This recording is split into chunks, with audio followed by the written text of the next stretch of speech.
just don't know. I don't know. I'm looking, yeah. Marc Clarke, that's classic. I love it.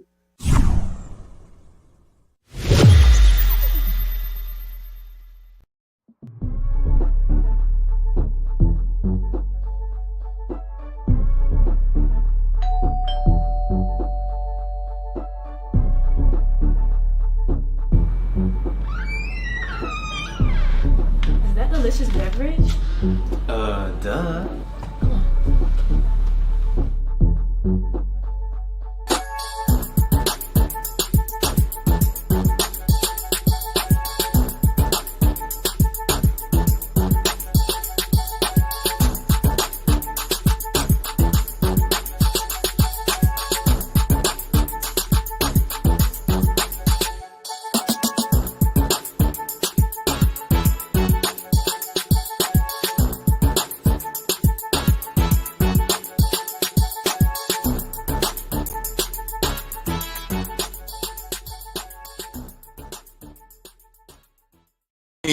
We have today as special guest the CEO, the inventor, creator of Delicious Beverage. And what's so funny, I can't help but notice that that cucumber was looking right. I saw it, Al Rim. Al Rim, the CEO of Delicious Beverage. Al Rim, what is going on, son? What's happening? My hat looks crooked somehow. Hey, No, Al. That's not your hat. That's actually Mark's shirt. That's making you look like that. Yes, Don't worry about that. It's crooked. Everything. Yeah, man. Welcome to the show. I got this on. We're talking about hospitality. That shirt's funky We're fresh. talking about executive travel. We're talking about living a certain life. Gentlemen, now, Bootsy Vegas, we got special energy.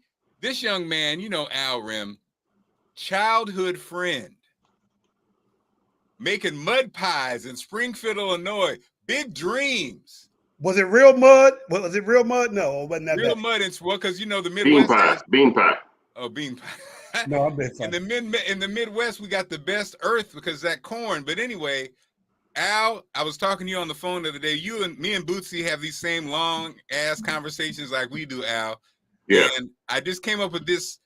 This normally happens at the end when you make a statement, but I'm gonna make it first because I'll forget it if I don't. The power of intentionality. Ooh. The power, congregation, of intentionality. Ooh. Al made a decision to live a certain lifestyle. We'll get into that story. Bootsy made a decision to give back to the community and to live, surviving stage 4 cancer twice. Made a decision. Come on now.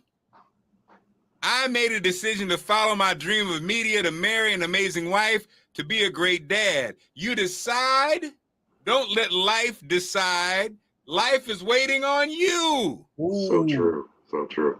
As you guys know, I have this $5 million in my bathroom. Over the window, over the mirror says, Marc Clarke has $5 million in his bank account.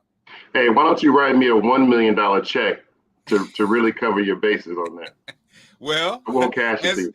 They have a backup plan for him, Al. They have a backup plan for him. As Al knows, I had that in there when I had no job.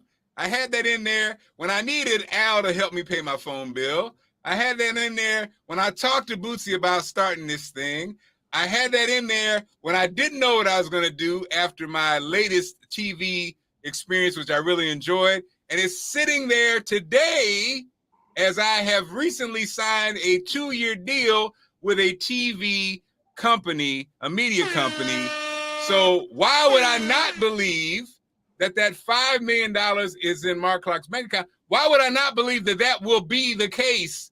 If not soon, it will be the case and more. Why would I not believe it? It was a decision. It's earning interest. It's earning interest. And so, Al Rim, you got me thinking about the power of intentionality, because we just got back from an amazing week of trade shows in Chicago and in Vegas. I went with my childhood friend, Delicious Beverage's own CEO, Al Rim.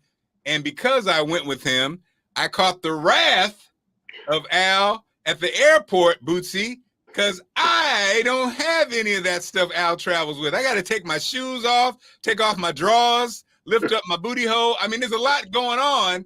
Al was waiting for me because 20 he minutes. had, he could go on through. He could waltz past through. When we get to the hotel, I had my own floor because Al is an ambassador in the Marriott system.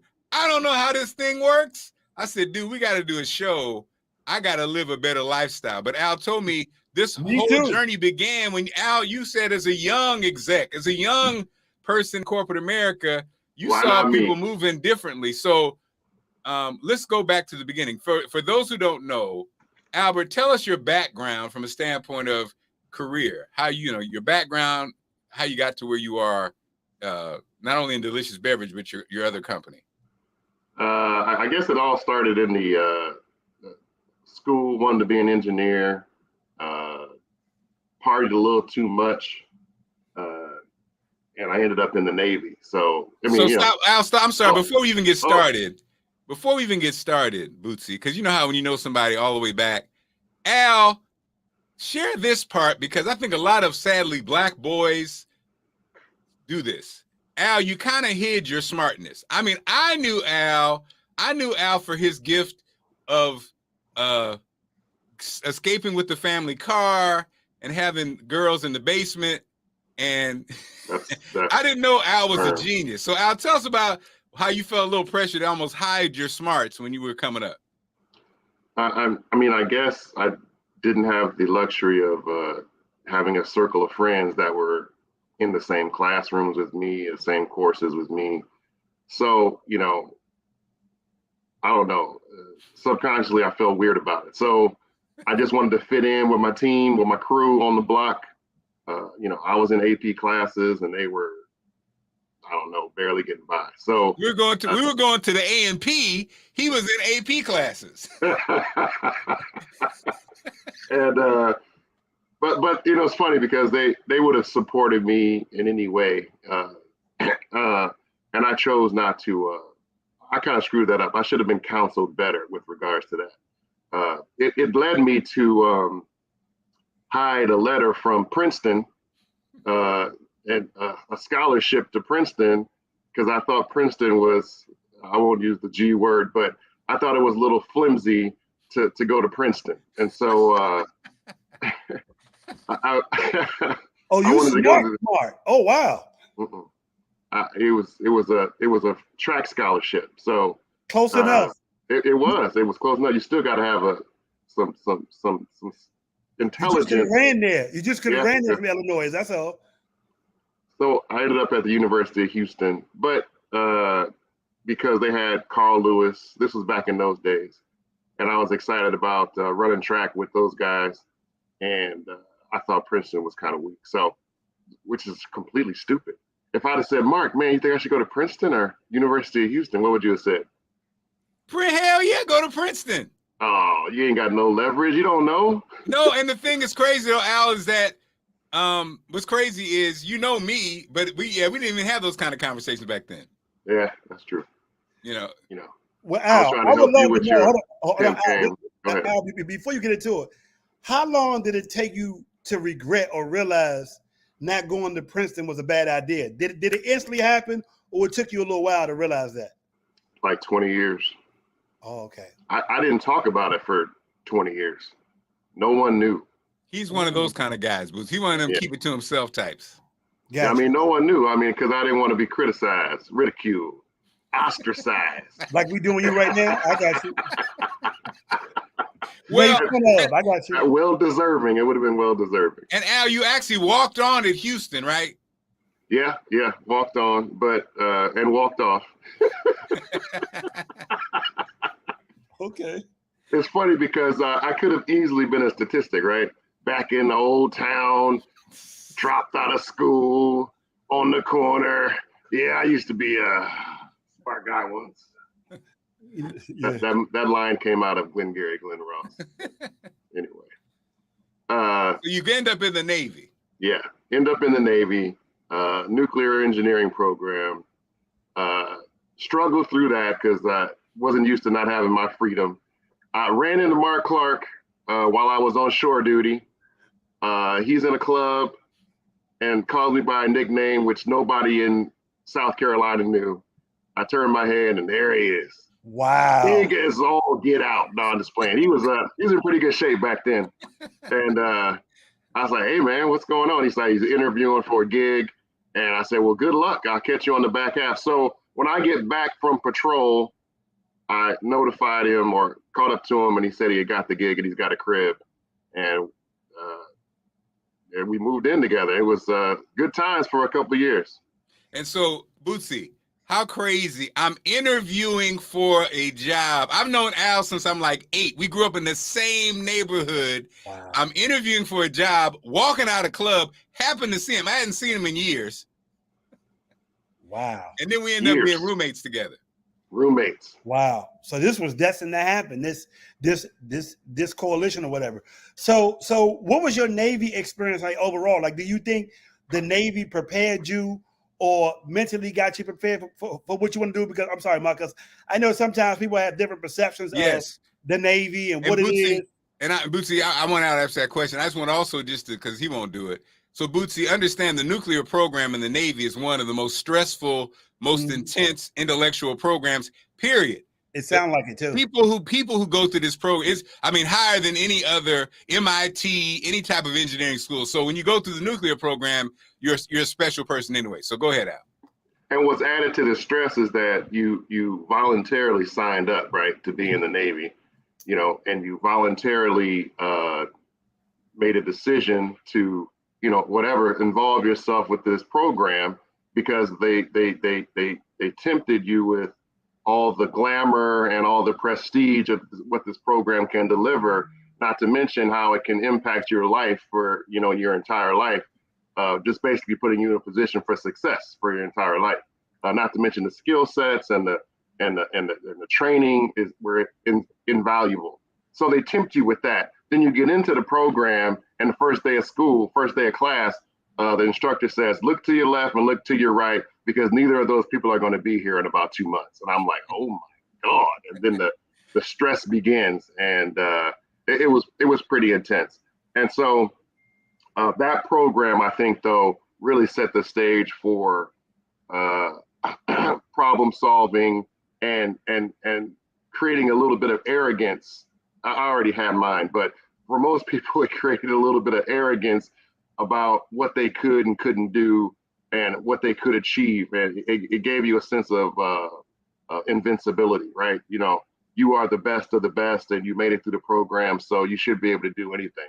And I think I carried that through into other endeavors. Now, Al, here's the thing, Bootsy, that's also interesting about this Al Rim character.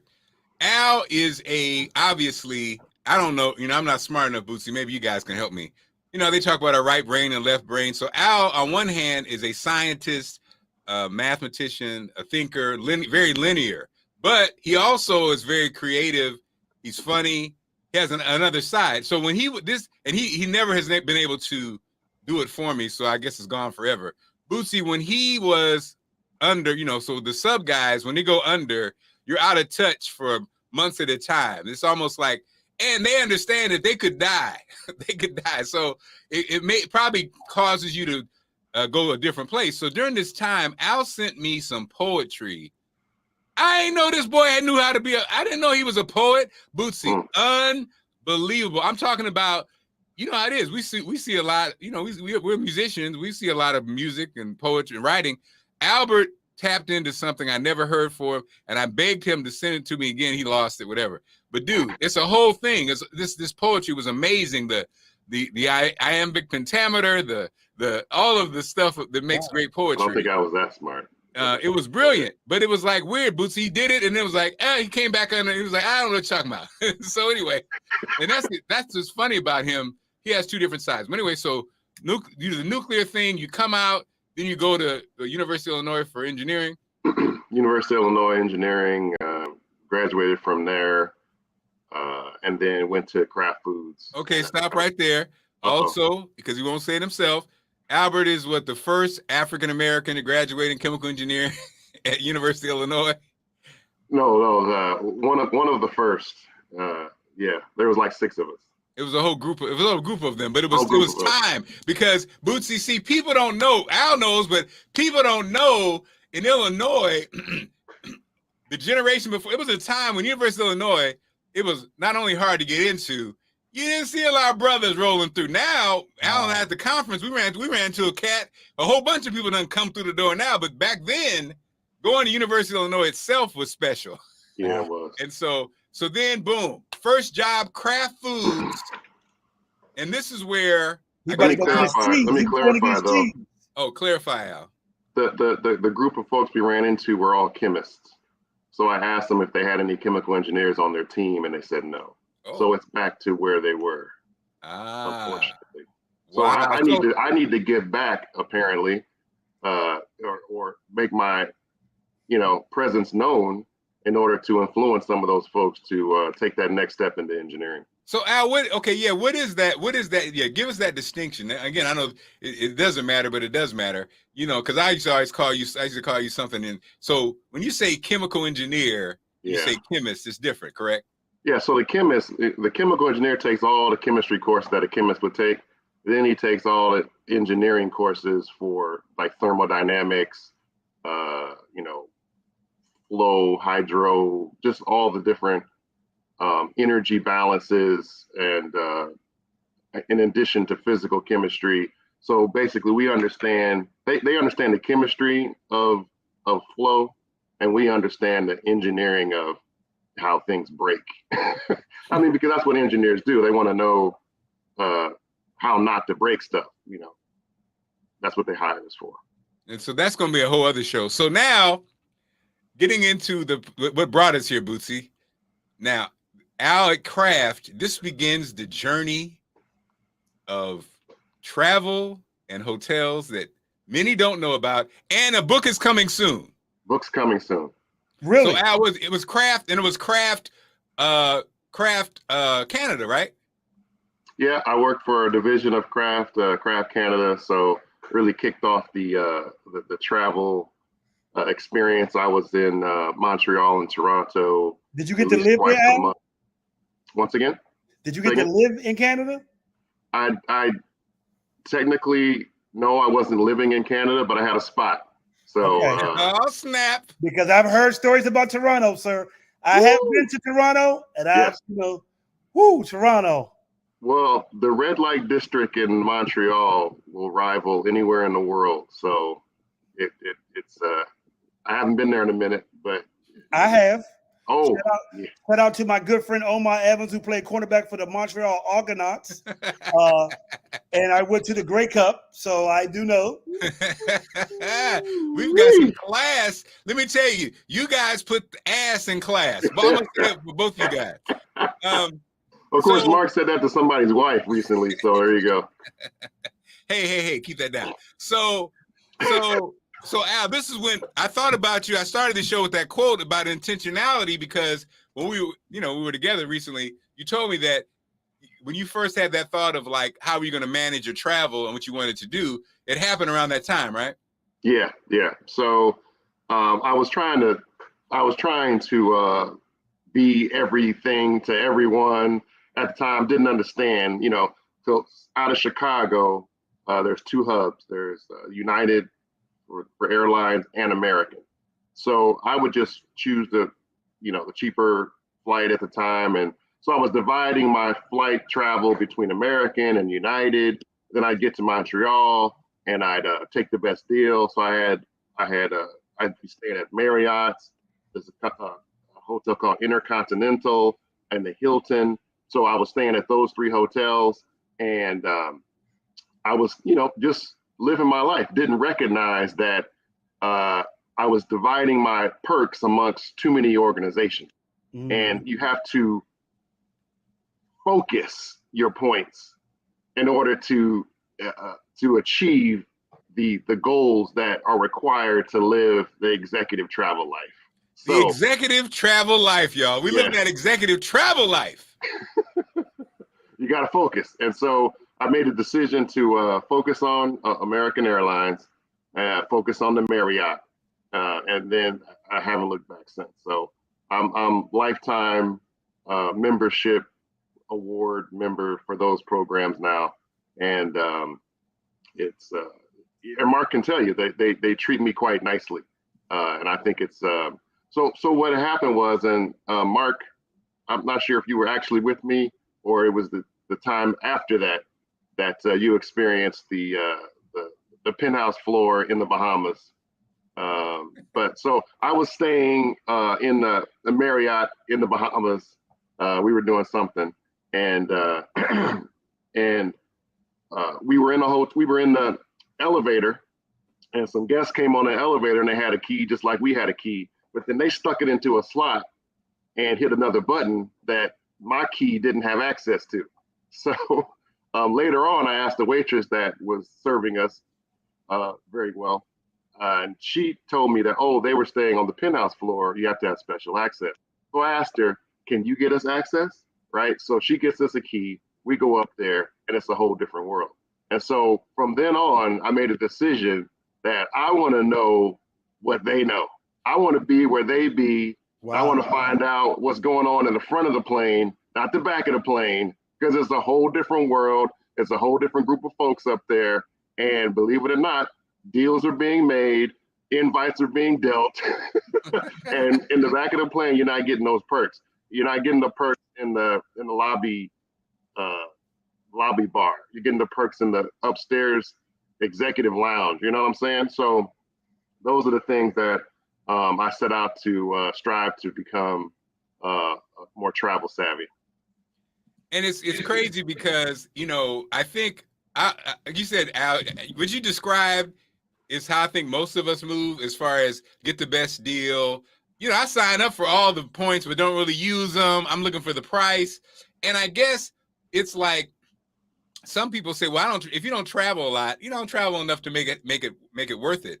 But I think what really just made me think about it was it's like everything in life, right? It's almost like, you know, if this is a part of your experience, if this is part of your world, why not maximize it? Because Bootsy, you traveled Earth, Wind, and Fire. You're familiar, but Al said to me, and I thought it was interesting, he said a lot of times celebrities, people who travel all the time, because they either have someone else booking for them, or, again, they're not thinking about it, but the reality is they could be enjoying the fruits of it, but they just don't do it. They don't even know it exists. So Bootsy, you had mentioned it to me that you are familiar because you said you had to book some stuff and different things like that. So Bootsy, what is that with the celebrity piece? Is it they're so far away from it? Because Al, you mentioned that too before. You've seen celebrities and they don't even know about most of these floors. I'm on the elevator with Chris Rock, and I used the key to get up to a part of the hotel he had no idea about.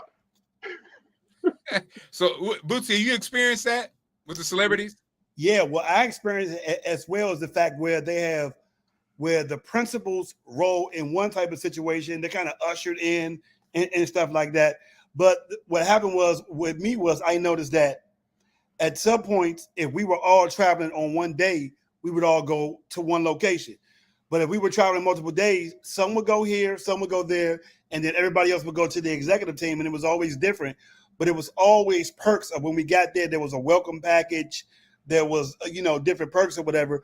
But I noticed that they were not privy to it. Like my job was to go get the keys, get the access, get everybody in.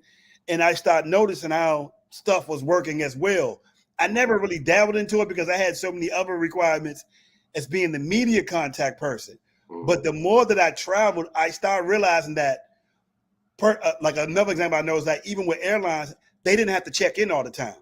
I could actually check in for them. And I did not know that a lot of these perks were available when you have all this access or when you've been doing it for so long. So I had learned that as well. But as going back to both of your points is the average person do not have no idea because they're not really putting stock in it. And when you're traveling day after day after day, and it's looking like the same room, you're not really thinking about it. You're not thinking about how you can save or the access it gives you to as well, which I learned as well. So I in corporate America and in my current role am allowed to stay in the Marriotts no matter what the program travel rule is, because I've proven to my bosses and whomever that my, let's say $200 a night room is superior to their $130 a night room at whatever hotel, because I'm going to get a 5-star breakfast. I'm going to get a suite of rooms, right? Mm-hmm. I'm going to get access to whatever it is. And the equivalent of that $70 far exceeds what, you know, and, you know, if you're traveling me to death, you need to make me happy. That's one thing that I think people need to push back on. If their company is traveling them to death, they need to, you know, show some love with regards to what type of perks they're getting. Accommodations, right. Yeah. The accommodations. Al, I would love to ask this. So how can the average everyday person get to these perks? Because, you know, this is such insightful information, but as you probably know, people who travel that do not have access or have an understanding. How would the average person who does travel maybe 6, 7, 8 times a year, how can they learn what is accessible to them? First thing they should do is get a credit card for an airline or a credit card for a hotel. That's a shortcut process. Just in general, is that a hard process? Is there some type of financial commitment that has to come with those? Well, sometimes it's a hard process because folks' credit ain't right. So it's so, you know, if your credit's right, you can qualify for a travel card, a Marriott card, or whatever it is, then that's a shortcut to perks in some ways. So then it sort of catapults you into the gold. So there's silver, gold, platinum, executive platinum, whatever the ranges are. And so titanium, ambassador. Sorry. So oh, we were at Bootsy. We were at the trade show. A hater rolled up, right? And so at the trade show, a hater. Okay. A hater. I don't know how to describe him. He was just a hater. That's how we describe him, because we're, you know, very few people of color at these trade shows with these booths. We had this amazing booth. I mean, Al and his lovely wife, a delicious beverage, amazing booth, television included. So we balling with the stand, you know, so it's impressive. And, you know, you don't see a lot of us there. He rolled up. He was one of those people, I'm going to call him Mr. What You Need to Do. What you need to do this, you need to do that. What you need to do this, what you need to do that. Name. You know what I'm saying? What you need to do. And the part that cracked me up was he was flossing like, you know, he's Mr. Important. And he had the nerve to brag about him being, I'm titanium. I'm staying right over there. And I'm titanium in blah, blah, blah, blah, blah. Now, Albert is titanium ambassador. is legit. Titanium is legit. But ambassador's above it. Yeah. And so Bootsy, being that can be messy at times, and Al's face had already given the face of F this guy, I didn't understand why he didn't kill him when he said he was titanium. Why he didn't kill him with, yeah, I know, because I'm an ambassador. But he humbled up, Bootsy. He didn't say nothing. He just let the dude just, what you need to do this, hey, blah, blah, blah. You know, he was a hater. Dude was a hater. But anyway, I just thought that was funny. But you smacked him down with it. You smacked him down with it. You know me, Bootsy. I'm going to advocate for my people. Yeah. Oh, yeah, Al's ambassador. Yeah. And then, you know, I didn't want to get into, he might have been lying. So, you know what I'm saying? You know, because he got real quiet, because at the end of the day, most people don't travel in those circles. And I know all the ins and outs about being titanium and what you can and can't do, what you can achieve and can't. And he said he was staying at a certain hotel. I had just looked up what the rate was on that hotel. So I was like, oh, so you're paying $579 a night. He was like, So that kind of told me he might be lying about that. Oh, you didn't tell me that part. So it's right there. Now, and the thing is, Bootsy, I know like some people, they say, well, y'all having this conversation, but I'm not into that. Back to what we talk about. You make a decision. Look, Al ain't always had great credit. You know, I ain't never had great credit. What I'm saying is, why not start today? Some people, I don't have a credit card. Well, let's get one. Yeah. Let's get a credit card. Let's start thinking about, let's start thinking about next time you travel to start put these things in your consciousness. Yeah. If you're not there right now, some people say, oh, that's not important to me. I just want to get A to B. I understand. There's nothing wrong with that. But there's also nothing wrong with going for it or experiencing it, or that whole trip. I thought about it. When I traveled with Al, and Al, he blessed me on one of the trips. He gave me let me have the first class joint just to experience it. Because again, I would say, you know what, this isn't important to me.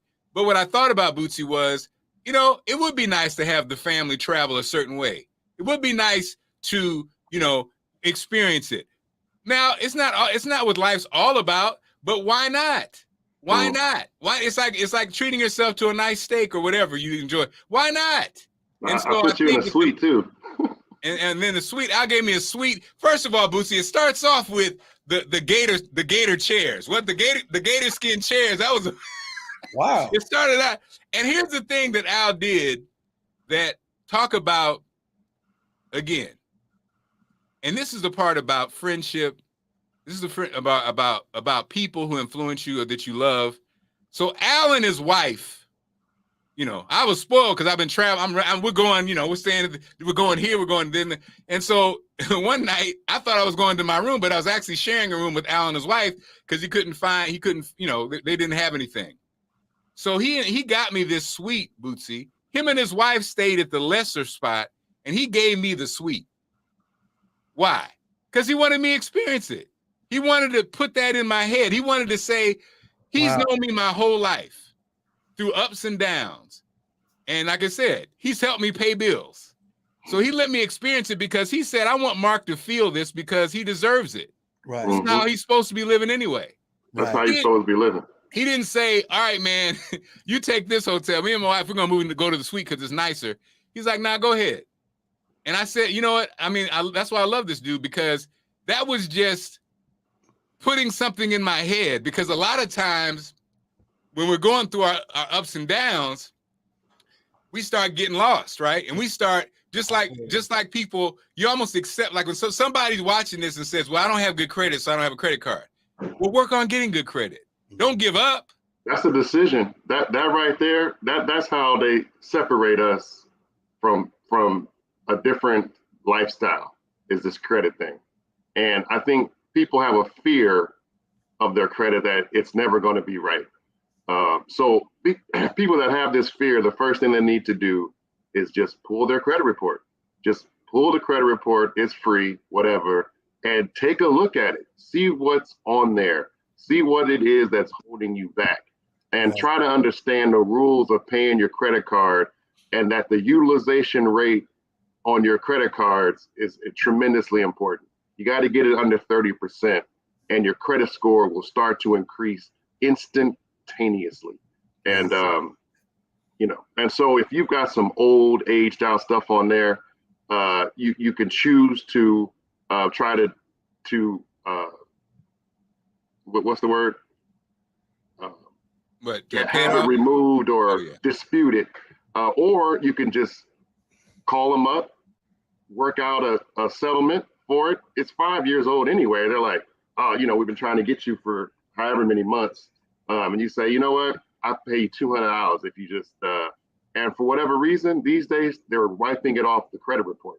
They're settling and wiping it off. And they've become so sophisticated that you can do everything online now. You go in, go to, now I'm going to tell on myself here, portfoliorecovery.com.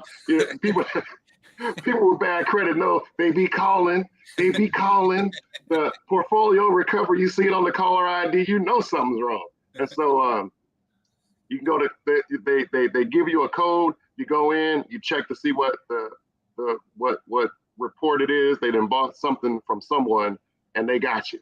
And so it's on your credit report. And you can go in there and it tells you the full amount, it's that $1,000, or you can settle for this amount right now, or you can pay the $1,000 off in 3 months. And you can sign, look at all the promissory note. You can do everything online, or you can choose to speak to a person. Now, we hate to talk to these people, right? But you don't have to. So they've become real sophisticated in this whole thing. And the only reason I know that, because 3 years ago or 4 years ago, decided to fix the credit. And it's freaking amazing what the difference is in the credit cards that they offer you, the balances that are available, and the homes you can qualify for based on that. And so it's a life-changing experience. I would even go as far as to say we was faking the funk with the resources that we had just based on our mediocre credit. But good credit is a completely different world, just like riding in coach is a different world from first class. And again, our show today is about, again, changing your mindset. It's not necessarily people, why y'all talking about this? No, I mean, it's just really like, again, just like Al showed me that suite, it puts it on your mind, which is, it's a portfoliorecovery.com. Yeah, but on your credit report, it'll show who's bought your bad credit up, right? Okay. And they're one of the big offenders. Yeah. So again, we're talking about a lot of things now, but at the end of the day, I wanted to get Al on. It's all related. Good credit, getting credit cards that have travel perks, and being able to travel. And that's a shortcut to travel if you don't travel. That was the original question. How can I start experiencing some of these things? Another thing is the negotiation at the front desk, right? So, Mark, you were there. Oh, I'll be arrogant, Bootsy. He be arrogant. It scares me. I'm from Springfield, Illinois, where they taught us Negroes how to be humble and be nice. And when I'll be coming to the front desk, he be coming with a swagger. What you got for me? What you got? So you can negotiate, Al? What you got? Yeah, anybody can negotiate, right? So they reserve all the upgrades and the suites for the people with perks. But if you're checking in, it's 10 p.m., all the people with perks already got their spots. You can still boldly ask, are there any upgrades available for a humble person like me? And they could be like, they'll first look at your status, right? They gonna clown you, and then they'll dig deep. They'll make sure that they've got everybody else squared away. But you too, Mr. Unstatus, with no perks, can get upgraded to higher level rooms. And even before you get your perks, you can ask for a concierge level or the concierge lounge, right? And they can say, well, you only get access to the concierge lounge if you're staying on the concierge floor or if you have perks. But you can say, is there a way I can pay for the concierge lounge?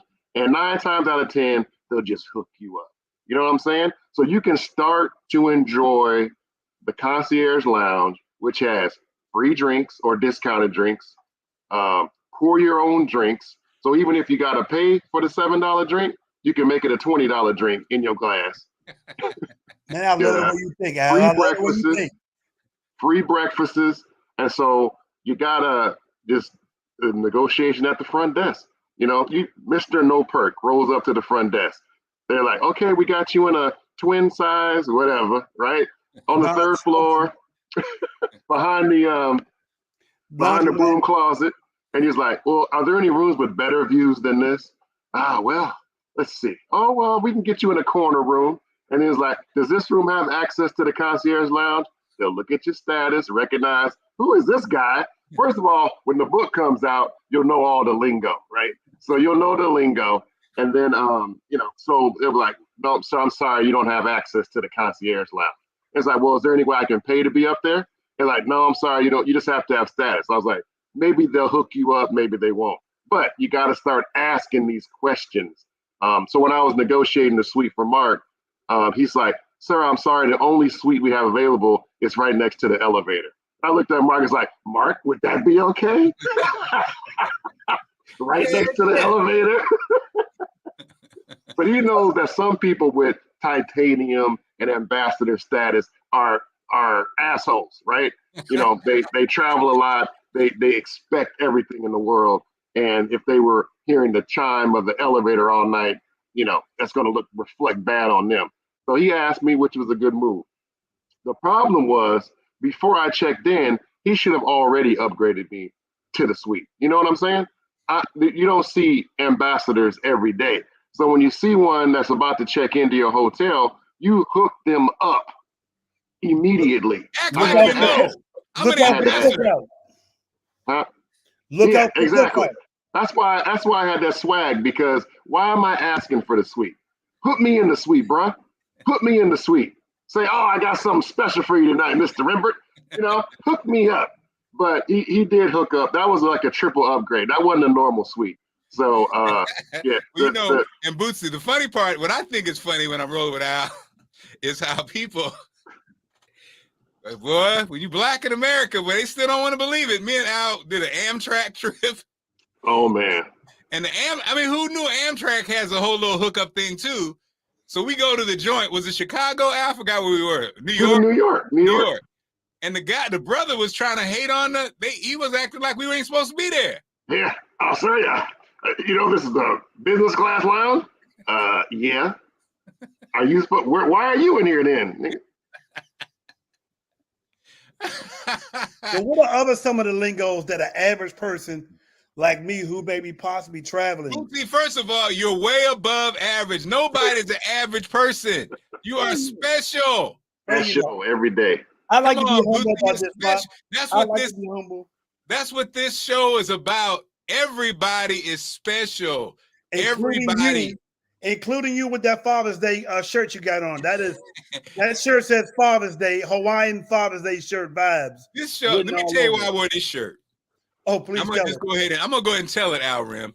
This is why I'm wearing this shirt, because whoever's watching this show today, who's ever watching this show today, wherever you are in the world, remember what I said, because everybody's very familiar with Margaritaville.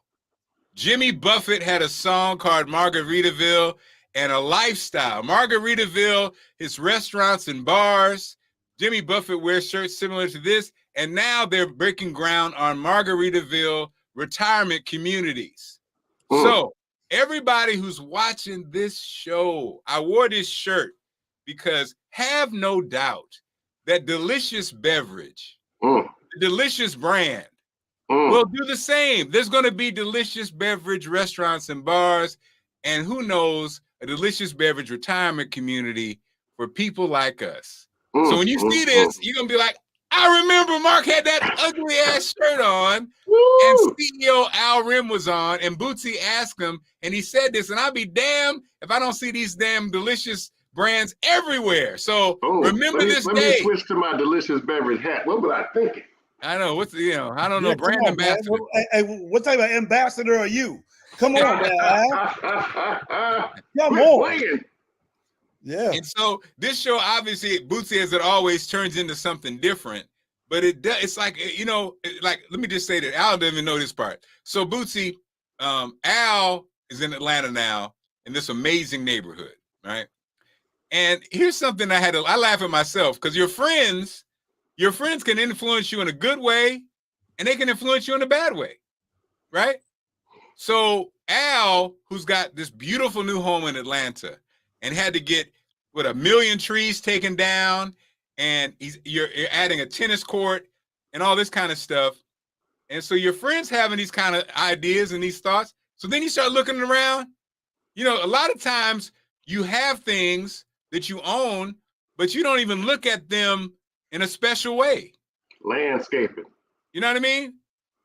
Same thing with your body. Manscaping. You know what I mean? Like we have some people don't have, right? And they desire. Some people have, but don't take full advantage of what they have. It could be your lovely kids. It could be your lovely wife. It could be time spent with elders in your life. It could be amazing friends that you never get caught up with. It could be your house where the backyard doesn't look bad and your wife looks at you every time and looks at you like, damn it, I wish my husband would get on top of this, but he doesn't, Mark. It could be, you know what I mean? But that's the beauty of, again, when you're in these circles. And so Al's going through that with these amazing neighbors he has. And Al, it hit me. I was talking to my oldest just minutes ago. First of all, 21 years old, talking to her about credit and the importance of credit. So look at this crazy tied into this. But it's the same thing, Al, when I'm looking at your journey with your new neighbors about, like, life. Like what we're talking about, some people say, oh, well, who cares about, luxury travel, executive travel? Mhm. Well, who cares about having a great yard? Who cares about having a great house? Who cares about looking good? Back to what we first started talking about was, I'm really understanding, y'all, that it is a decision. It's a decision. Like, now that I'm doing television, it's a decision. Like when I go out, I'm more conscious of what I wear now. Why? Well, because my brand is I'm the guy on television. Okay, question. Were you conscious of that shirt this morning or no? Yeah, because this is the kind of shirt people who ain't got nothing to do and chill on their yacht wear. Oh. That's true. This is the kind of shirt that people who, what I'm saying, people ain't really worried about nothing but the comfort of their life, right? And so the other day, I was in an event last night. Allison was hosting. No, I'm sorry. I was in Bethesda at a bar restaurant, sitting there, just chilling.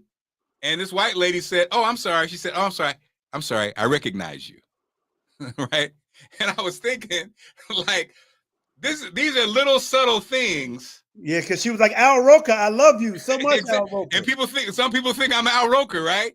But I was thinking to myself, Al Roker. I'm just glad that I was presentable. I was glad that I had on my fly glasses. I was glad I had on, I just had on something. I look like I belonged. I look like somebody, right? Right. Like as Al knows, I look like money. And I just had Al pay my phone bill because there's going to come a time when those kind of conversations won't happen. But it's like, it's a decision. I guess I'm saying all that to say, from your quality of life, what you're thinking about, what you're dreaming about. And like Al said, what you don't want to do is get into the mindset of lack and limitation. Wow. Lack and limitation. Wow.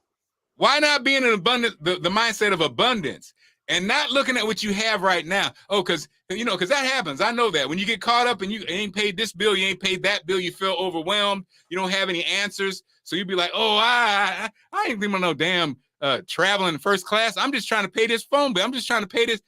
No, get out of that mindset. Mm-hmm. Get out of that mind. You got to deal with reality. Okay, you take care of reality, but you go back, you start thinking about, because again, as y'all been on the journey, I was in the car when I got the call. I was in the basement doing this show with no job. I start June 27th.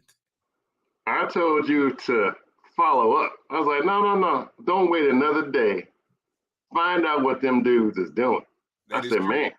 I was like, because you're an important, popular figure, and you can have other job offers out there. They can't afford to wait.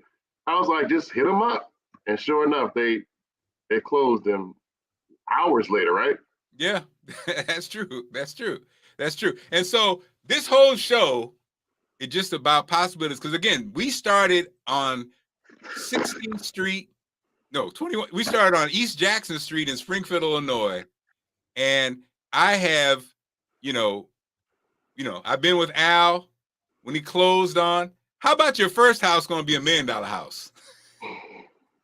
How about your first house going to be $1 million house? Me and Al grew up in a neighborhood. My mama's house with a tree sitting on it right now, $30,000. That's what it's worth. Al's former house, probably the same. Mm-hmm. Albert's first house is $1 million house. Come on now. Thank you. Tell me about what can't happen. Al was hiding the fact that he was a genius. Hiding the fact. And he was so much of a genius, he turned down Princeton. Genius every day. Now Al's neighbors are millionaires. Yeah. The circles. And that's what I was going to say, Al. What I'm realizing is, everybody posts your what do they say? Your net worth is your network is your net worth, right? But there's another step to that, though. You can be, Albert pointed this out the other day. Oh, you can live around millionaires. You can know millionaires. But do you have access to millionaires? Mm. Are they willing to, do they believe in you? That's a fact. I'm not saying much, Al. I'm not saying too much, Al. I'm just saying, do your millionaire friend look at you and say, I got you? Do you believe in me, Mark? I believe in you. Okay, great. Go ahead. I just want to make I'm sure. shouting out my man Ron, my silent. Well, I ain't gonna say. I have a silent partner. Okay. Who's Well, you're my loud partner, Mark. Who supports me. It's one thing to support you, but when you throw them dollars at you, and say, I got you. I believe in you.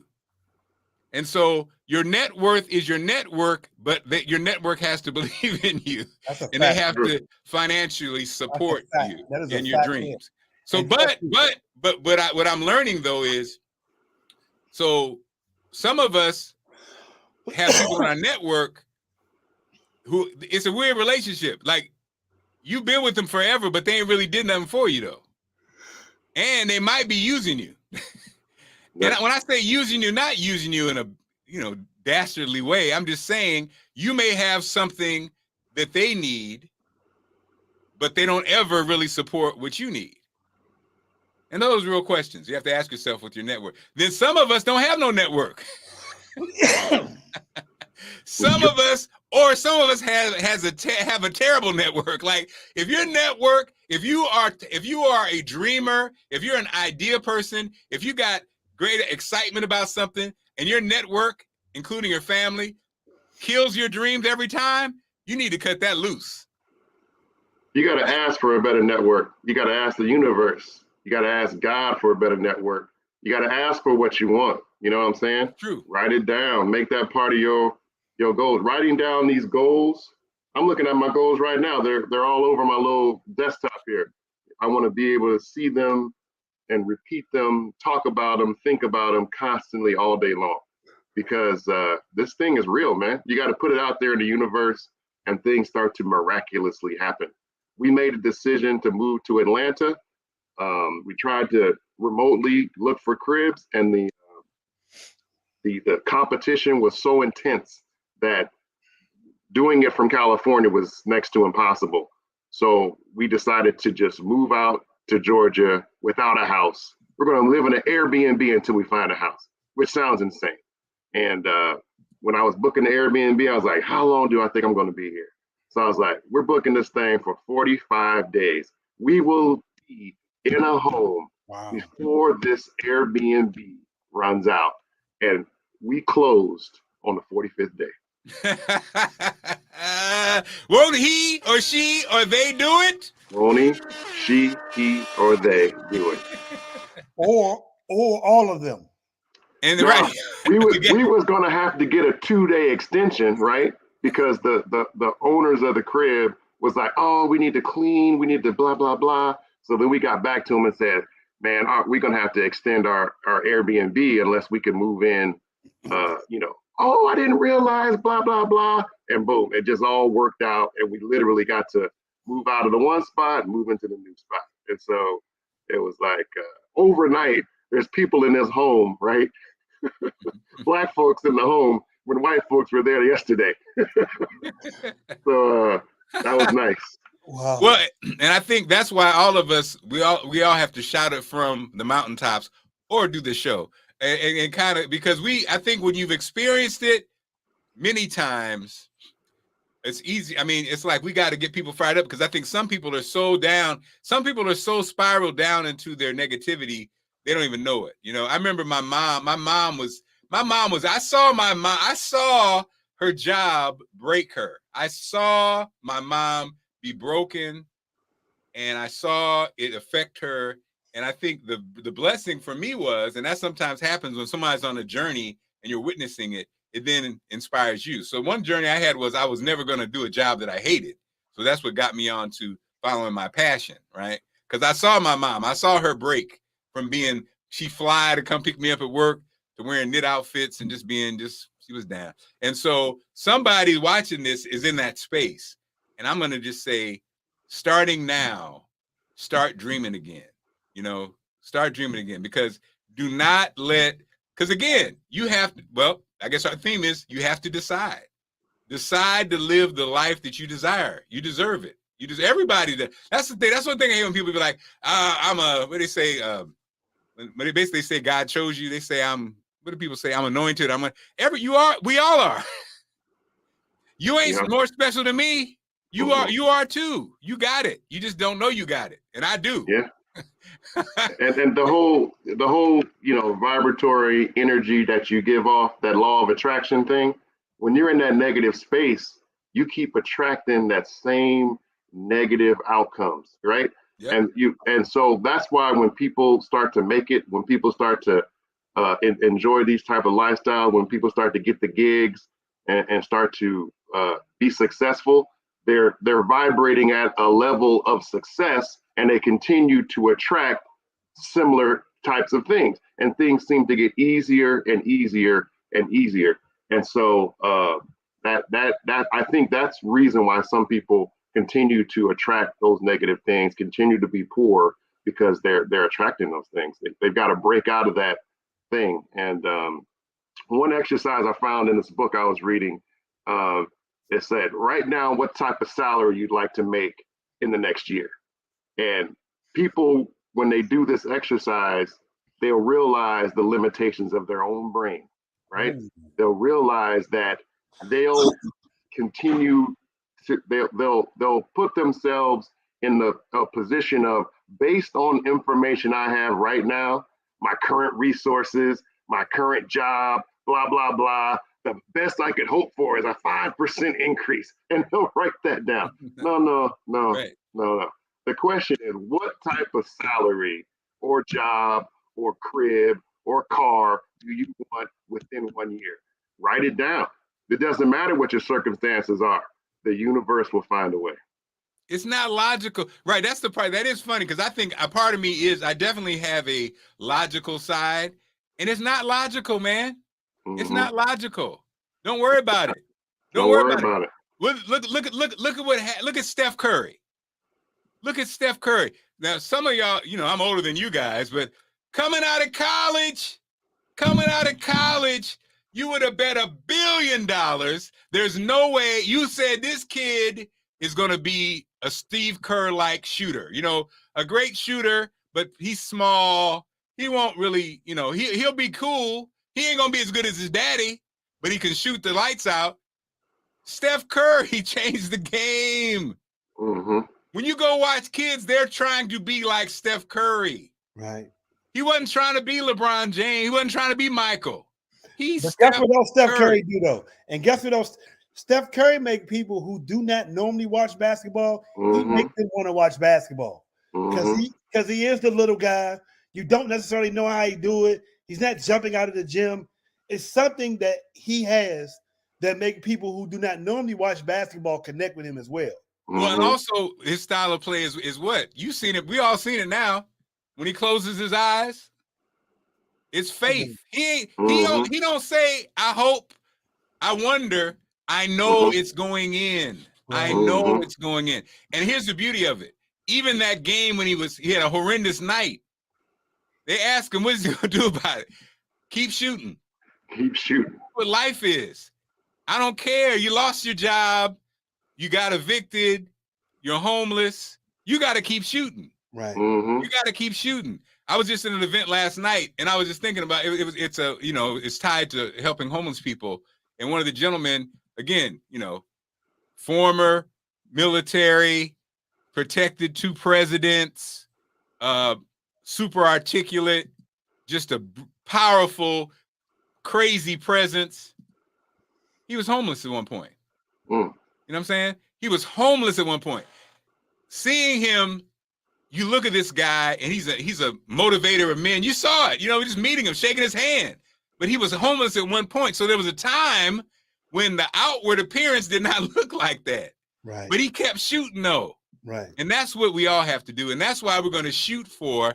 Yeah, I never really messed with being first class. Yes, first class. I want first class. You know what I'm saying? I mess with it. And let's go. And Al Rim, thank you. But you didn't have to do that. Hey, what's your typical response when I say, where you at on the plane? Where you see that? Oh, I'm in the back. Don't worry about it. I'm in the back.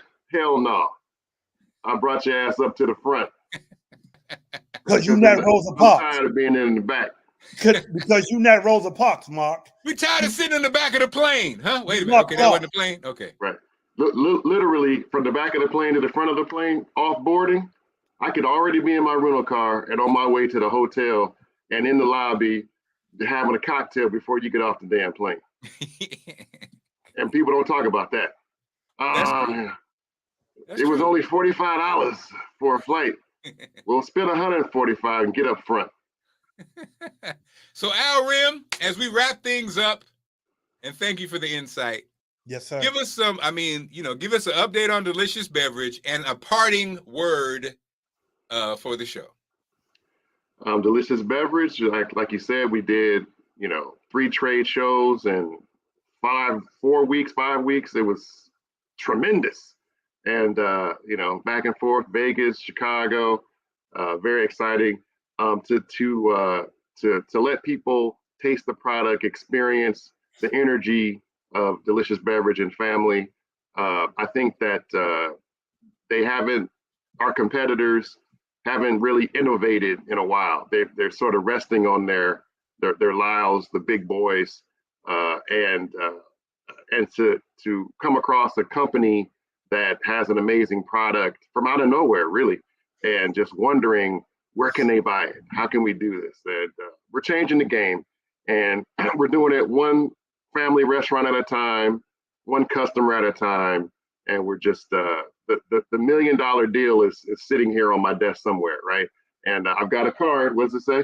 Close a multi-million-dollar deal by July 1st. So let me get on the show July 5th or whatever day, just so I can confirm what that deal was and how it happened. And I can borrow some money from you. Got to do it.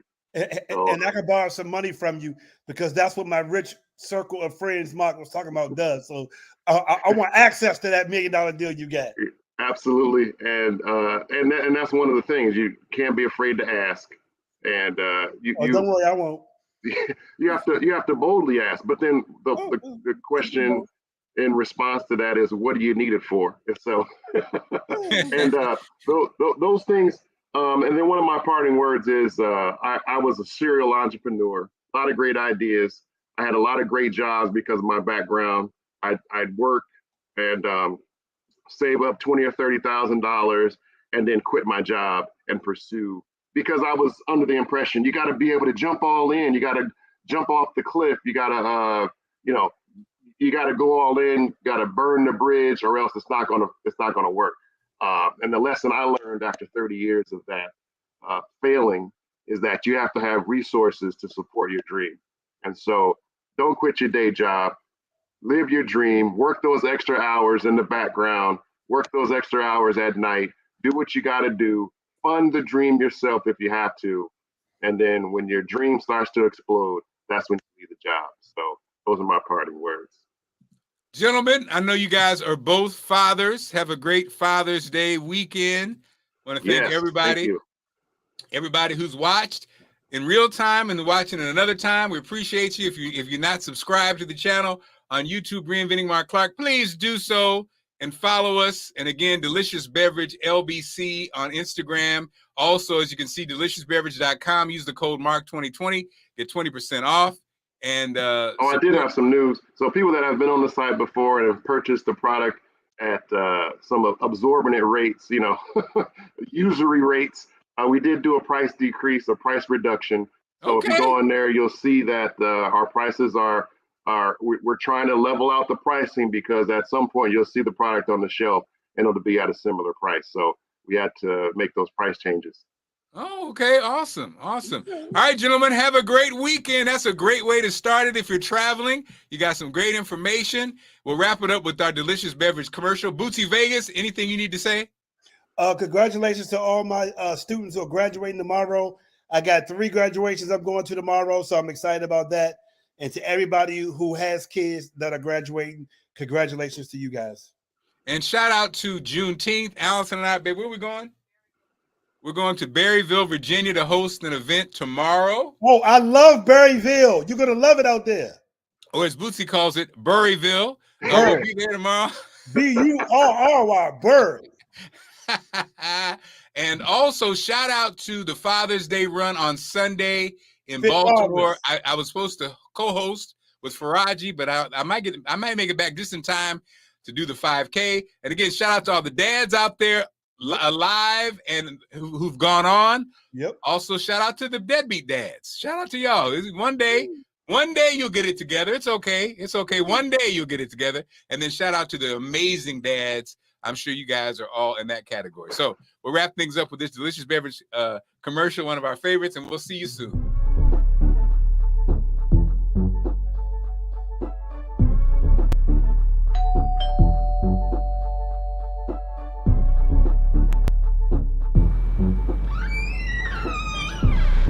Is that delicious beverage? Duh.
Can't see, my eyes just don't know.